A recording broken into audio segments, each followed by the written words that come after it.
Бисмилла кыздарым, калдарыңыз калай? Бүгүн сиздер менен өтө пайдалуу әрі өтө дәмдүү бауырдан котлет жасайтын боламыз. Міндетті түрдө жасап көрүңүздөр, сиздерге унайт деген ойдамын. Ол үчүн бизге сабыз, пияз, картоп, сарымсак және бауыр кажет.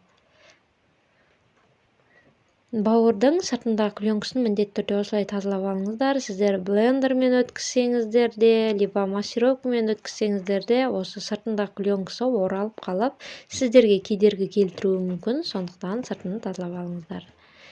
Тазалап болгандан соң өздеріңізге керек осындай ұсақ бөлшектерге бөлүп аласыздар. Массировкадан өтүүгө ыңгайлуу этип. Мен осылай бөлүп чыктым сактап.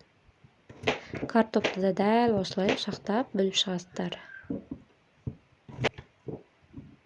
Орточолоо 2 картоп жеткиликти, үлкен 1 пияз косамыз. Және үлкендөө 1 сабыз косамыз.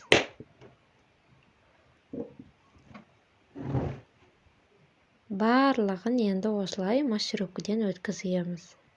Пияз, картоп, сарымсак барлыгы массировкадан өтүүгө кажет.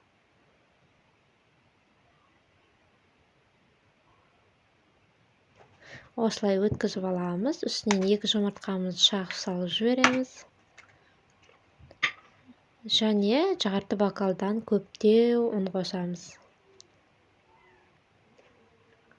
1 бокал сүт қосамыз. Дәміне қарай тоз, бұрыш қосып, бір қалыпты масса болғанға дейін араластырып аламыз. Өте дәмді котлет болады енді. Мына котлет деген өте оңай әрі тез пісет.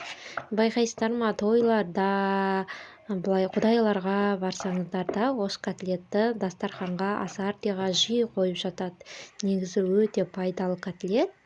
Осылай 1 қасықтан салып пісіріп аламыз, 2 жағын кызартып. Өте тез пісет, әрі барса 2 минут жеткілікті. 1 қасықтан салып осылай пісіретін болсаңыздар, асартиға қоюға да өте күшті. Немесе өздеріңіз балаларыңызға жасап берсеңіздер де өте пайдалы котлет. Бауыр деген білесіздер ғой, қанды көбейтеді. Міндетті түрде сол үшін жасап көріңіздер. Міне менің котлеттерім осылай өте әдемі болып пісіп шықты, достар.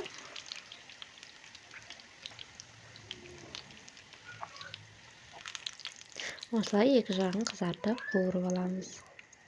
Сіздерге де осылай жасап көруге кеңес беремін. Сіздерге де ұнайды деген ойдамын. Егер рецепт ұнаса, Жанарды дұға етуді ұмытпаңыздар. Сіздермен болған Жанар. Назарларыңызға рахмет.